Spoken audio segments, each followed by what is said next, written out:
So there's reportedly a couple options on the table for President Trump if negotiations don't go well. Trump may order a limited military strike to gain leverage and force a deal, or he could use a more broad campaign that aims to threaten the regime led by the Supreme Leader Ayatollah Ali Khamenei.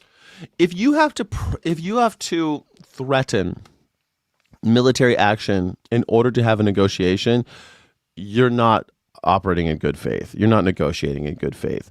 Donald Trump does not negotiate in good faith. He's a deal breaker, not a deal maker. They don't believe him that if they sign a paper that it's not going to be broken the next day because they've seen what happened to Zelensky. Zelensky has a little piece of paper on it saying that said the presidents that the United States would have his back if Russia attacked as long as they don't develop their own nuclear weapons. And guess what happened? They weren't there. America hasn't helped. America is not helping in the way they promised the Ukraine. Ukraine wanted nuclear. They had nuclear weapons, and they gave them up. They gave up their nuclear weapons because America said, we don't want you to have them. We're too afraid. But I tell you what, if you get rid of them, we'll have your back. And it didn't happen because America doesn't keep its promises.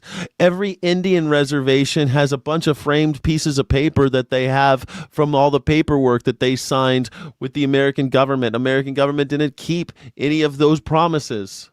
America still doesn't keep its promises to the American Indians, the Native Americans. We don't keep our promises about water rights, about land rights. We don't keep about sovereignty. We don't keep our promises to our allies. And here we are trying to say, sign this paper or else, Iran. And Iran's like, we don't trust you. Say they got a pretty good reason not to trust us. But hey, we got all this military might behind us. Might makes right. We're going to kill you if you don't sign. Is that operating in good faith?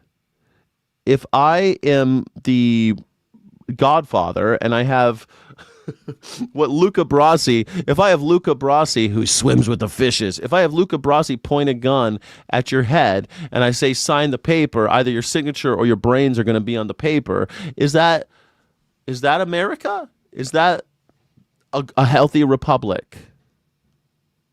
Is that what we do?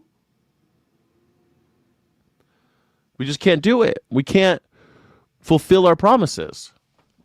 And Iran doesn't trust us. And why the fuck should it? Also, I mean, there's bigger questions. Why does America get to decide who does what with what minerals they have? They got uranium. They want to make plutonium. Who are we to say they can't? A better move in my eyes would be, hey, let's try to be friends so that we don't murder each other. Let's try to do some, como se dice, business. Let's do some, I'm doing the Godfather thing in Godfather Part 1. Como se dice business.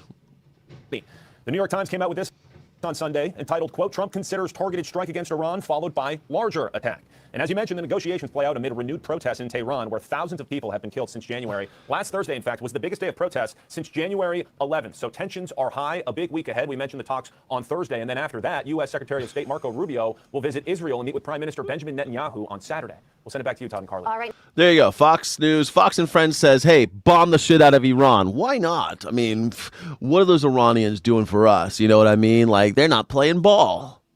And by the way, we know that there's this other thing where we had a deal with Iran and we signed a piece of paper and then Donald Trump became president and he backed out of the deal. Like, we had a deal and Donald Trump ripped up the pieces of paper and threw them in his face and then killed one of their generals, Salmani. Like, why would you trust this guy? We had a deal.